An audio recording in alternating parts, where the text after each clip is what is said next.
Hello student, welcome to the Krishna Foundation. Today we are going to listen the next chapter of SST, that is Nationalism in India. So let us start our reading. I hope you will enjoy to listen your entire chapter. As you have seen, modern nationalism in Europe came to be associated with the formation of nation state. It's also meant a change in a people's understanding of who they were and what defined their identity and sense of belonging. New symbol and icons, new songs and ideas fought, new linked and redefined the boundaries of communities.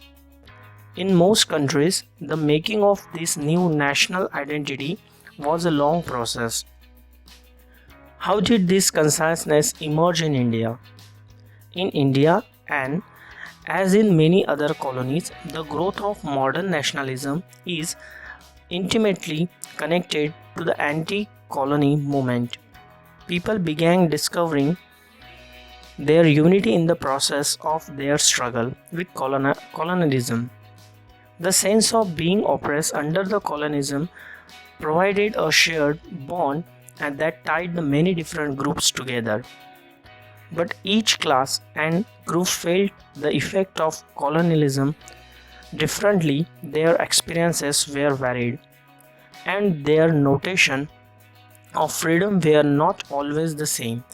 The Congress under Mahatma Gandhi tried to fork these groups together within the one movement, but the unity did not emerge without conflict. In an earlier textbook, you have read about the growth of nationalism in India up to the first decade of 20th century. In this chapter, we will pick up the story from 1920 and study the non-cooperation and civil disobedience movement. We will explore how the Congress sought to develop the national movement, how different social groups participated in the movement, and how nationalism captured the imagination of people. Point number first. The First World War, Caliphate and non-cooperation. In the year after 1990, we see the national movement spreading new areas, incorporating new social groups and developing the new modes of struggle. How do we understand these developments? What implication did they have? First of all, the war created a new economic and political situation. It led to the huge increase in defense expenditure, which was financed by the war loan and increasing taxation. Custom duties were raised and income tax introduced. Through the war year, prices increased, doubling between the 1913 and 1918. Leading to the extreme hardship for the common people. Villages were called upon to supply soldiers and force recruitment. In rural areas caused widespread anger. Then, in 1918 to 19 and 1920 to 21, crops failed in many parts of India, resulting in acute shortage of food. This was accompanied by an influenza epidemic.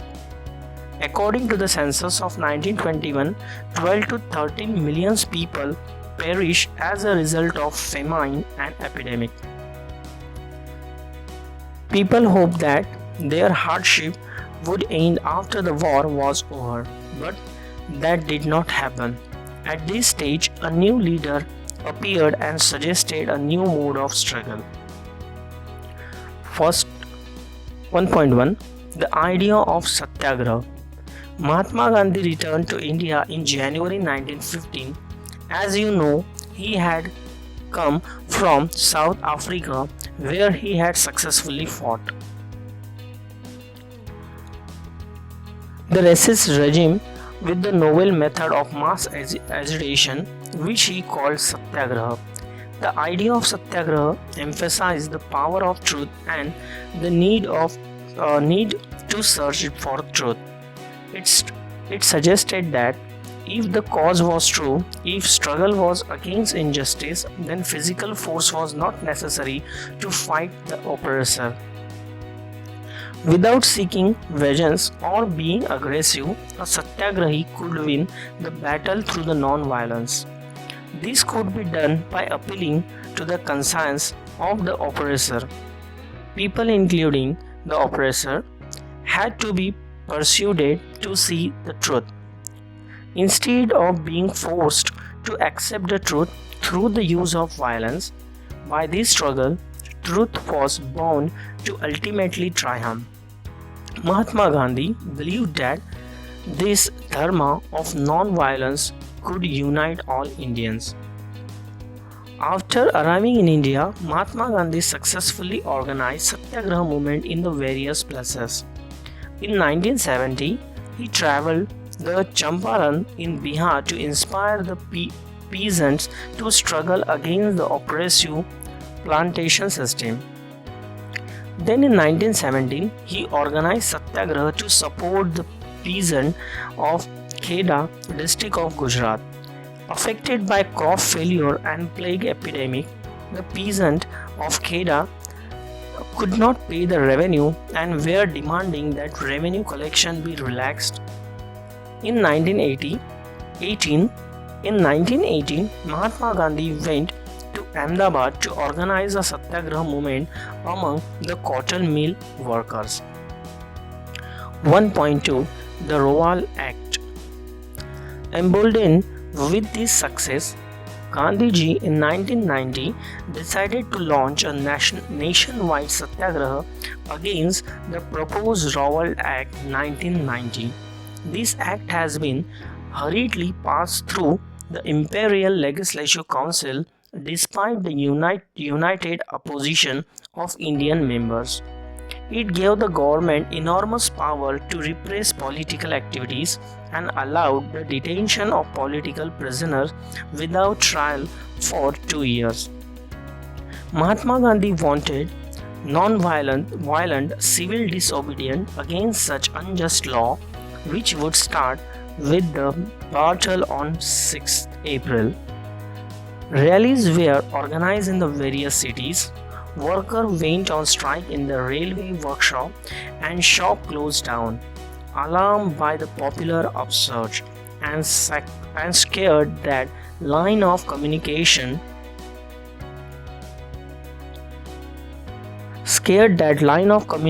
such as railway and telegraph would be disrupted. The British administration decided to clamp down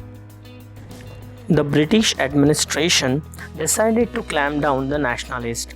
Local leaders were picked up from Amritsar and Mahatma Gandhi was barred from entering Delhi. On 10th April, the police in Amritsar fired upon a peaceful procession, provoking widespread attack on banks, post offices and railway stations. Martial law was imposed and General Dyer took command.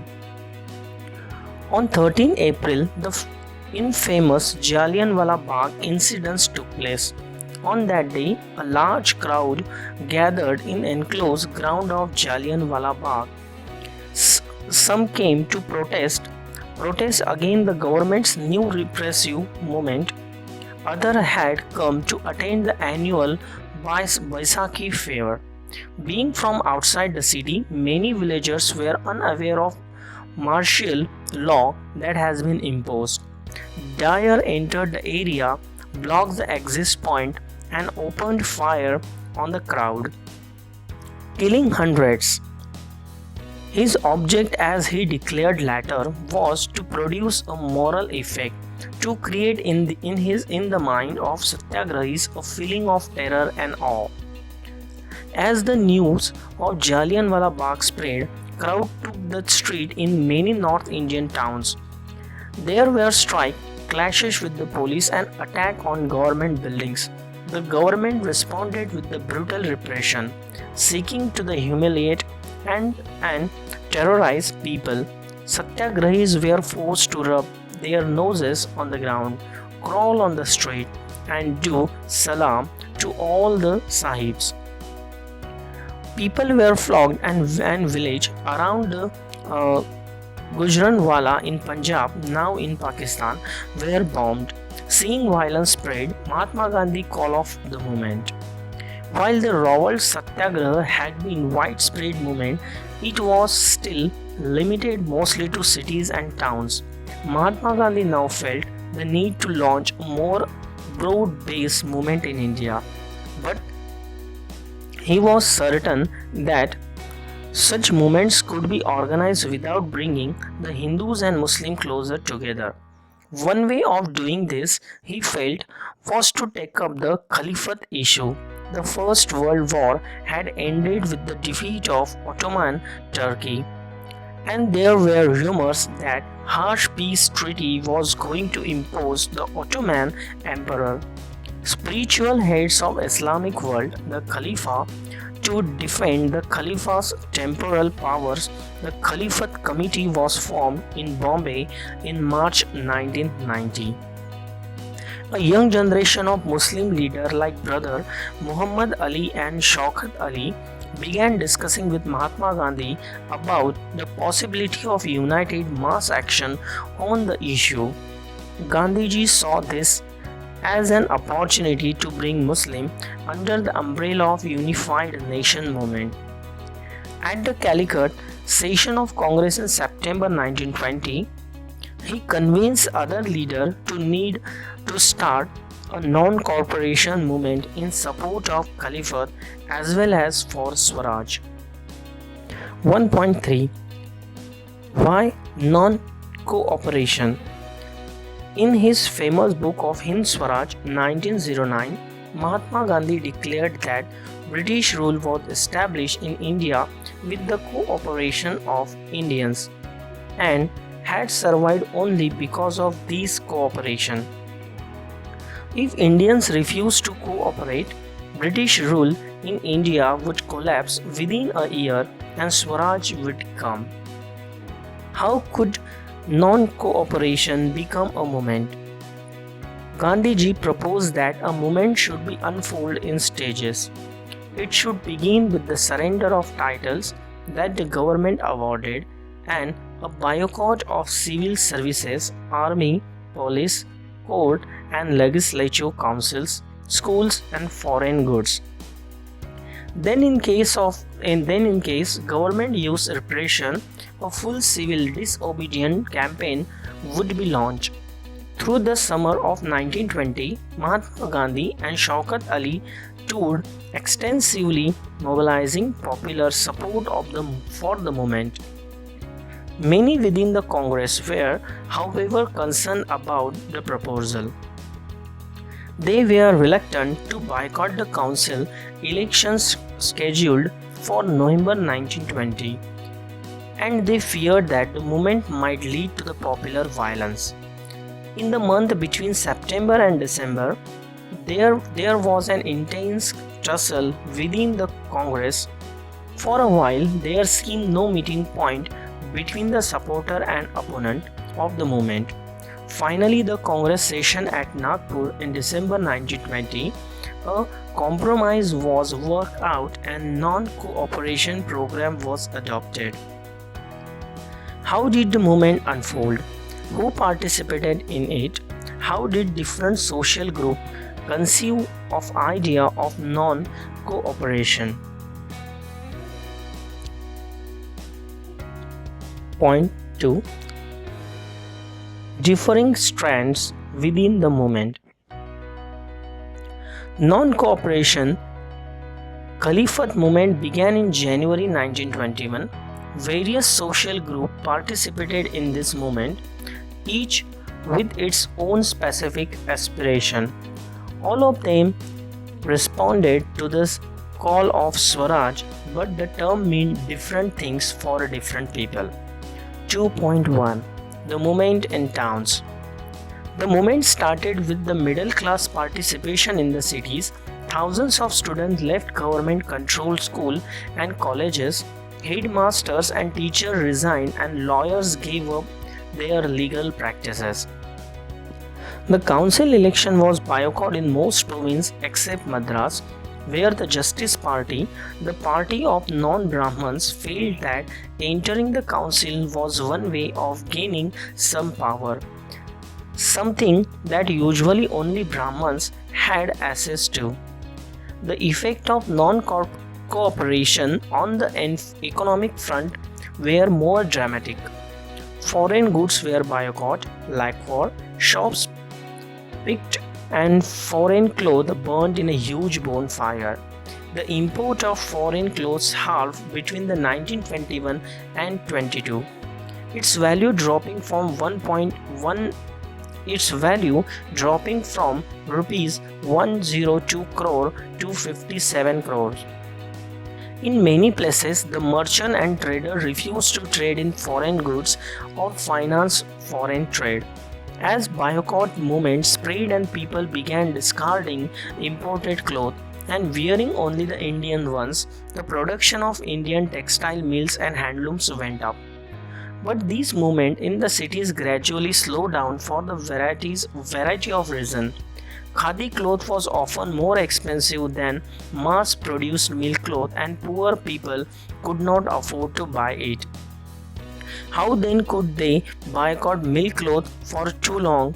Similarly, the boycott of British institutions posed a problem.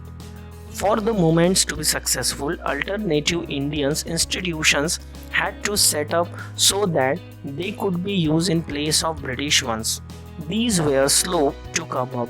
So student and teacher began trickling back to the government school and lawyer joined back work in government courts. 2.2 Rebellion in countrysides.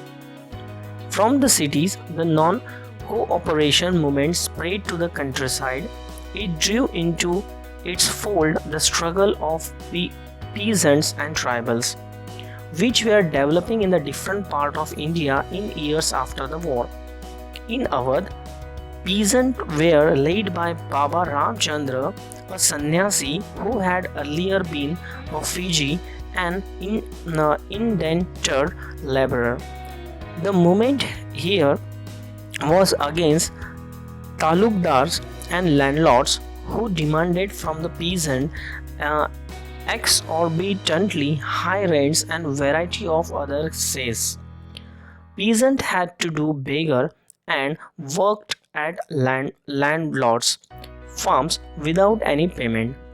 As tenants, they had no security of tenure, being regularly evicted so that they could acquire no right over the leased land.